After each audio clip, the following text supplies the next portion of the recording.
کرتے ہیں برا ہے۔ ہماری آیتوں پر تو وہی لوگ ایمان لاتے ہیں کہ جب ان کو ان کے ذریعے نصیحت کی جاتی ہے تو سجدے میں گر پڑتے اور اپنے پروردگار کی تعریف کے ساتھ تسبیح کرتے ہیں اور غرور نہیں کرتے۔ ان کے پہلو بچھونوں سے الگ رہتے ہیں، اس حال میں کہ وہ اپنے پروردگار کو خوف اور امید سے پکارتے اور جو کچھ ہم نے ان کو دیا ہے اس میں سے خرچ کرتے ہیں۔ سو کوئی شخص نہیں جانتا کہ ان کے لیے کیسی آنکھوں کی ٹھنڈک چھپا کر رکھی گئی ہے، یہ ان اعمال کا صلہ ہے جو وہ کرتے تھے۔ اللہ نے نہایت اچھی باتیں نازل فرمائی ہیں، یعنی کتاب جس کی آیتیں باہم ملتی جلتی ہیں اور دہرائی جاتی ہیں۔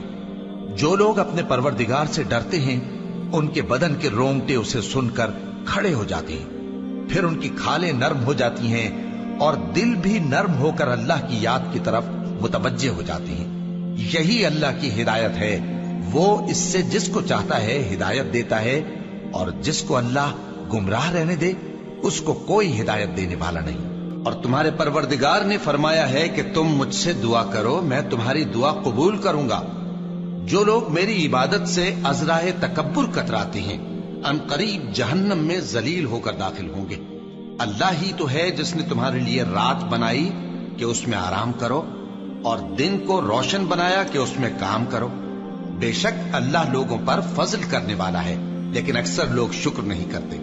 یہی اللہ تمہارا پروردگار ہے جو ہر چیز کا پیدا کرنے والا ہے، اس کے سوا کوئی معبود نہیں، پھر تم کہاں سے بھٹکائے جاتے ہو؟ اسی طرح وہ لوگ بھٹکائے جاتے تھے جو اللہ کی آیتوں سے انکار کرتے تھے۔ اللہ ہی تو ہے جس نے زمین کو تمہارے لیے ٹھہرنے کی جگہ اور آسمان کو چھت بنایا اور تمہاری صورتیں بنائیں اور صورتیں بھی اچھی بنائیں اور تمہیں پاکیزہ چیزیں کھانے کو دیں۔ یہی اللہ تمہارا پروردگار ہے، سو اللہ رب العالمین بہت ہی بابرکت ہے۔ وہی زندہ جاوید ہے، اس کے سوا کوئی عبادت کے لائق نہیں، تو اس کی عبادت کو خالص کر کے اسی کو پکارو۔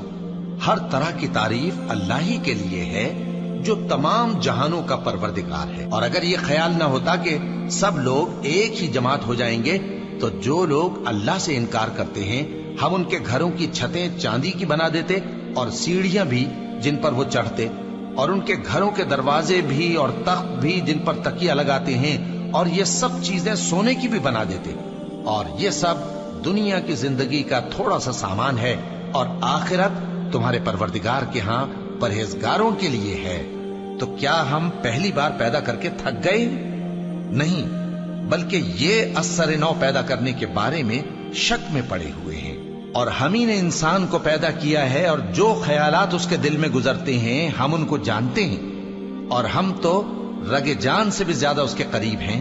جان رکھو کہ دنیا کی زندگی محض کھیل اور تماشا اور زینت و آرائش اور تمہارے آپس میں فخر و ستائش اور مال و اولاد کی ایک دوسرے سے زیادہ طلب و خواہش ہے۔ اس کی مثال ایسی ہے جیسے بارش کہ اس سے اگنے والی کھیتی کسانوں کو بھری لگتی ہے، پھر وہ کھیتی خوب زور پر آتی ہے، پھر اے دیکھنے والے تو اس کو دیکھتا ہے کہ پک کر زرد پڑ جاتی ہے، پھر چورا چورا ہو جاتی ہے۔ اور آخرت میں کافروں کے لیے عذاب شدید اور مومنوں کے لیے اللہ کی طرف سے بخشش اور خوشنودی ہے۔ اور دنیا کی زندگی تو دھوکے کا سامان ہے، اور جو کوئی اللہ سے ڈرے گا وہ اس کے لیے رنج و غم سے نجات کی صورت پیدا کر دے گا، اور اس کو ایسی جگہ سے رزق دے گا جہاں سے اس کو وہم گمان بھی نہ ہو، اور جو اللہ پر بھروسہ رکھے گا تو وہ اس کے لیے کافی ہوگا۔ اللہ اپنے کام کو جو وہ کرنا چاہتا ہے پورا کر دیتا ہے۔ اللہ نے ہر چیز کا اندازہ مقرر کر رکھا ہے۔ یہ لوگ دنیا کو دوست رکھتے ہیں اور قیامت کے بھاری دن کو پس پشت چھوڑے دیتے ہیں۔ ہم نے ان کو پیدا کیا اور ان کے جوڑ جوڑ کو مضبوط بنایا، اور اگر ہم چاہیں تو ان کے بدلے انہی کی طرح اور لوگ لے آئیں۔ یہ قرآن تو نصیحت ہے، جو چاہے اپنے پروردگار کی طرف پہنچنے کا راستہ اختیار کر لے، اور تم کچھ بھی نہیں چاہ سکتے مگر جو اللہ کو منظور ہو۔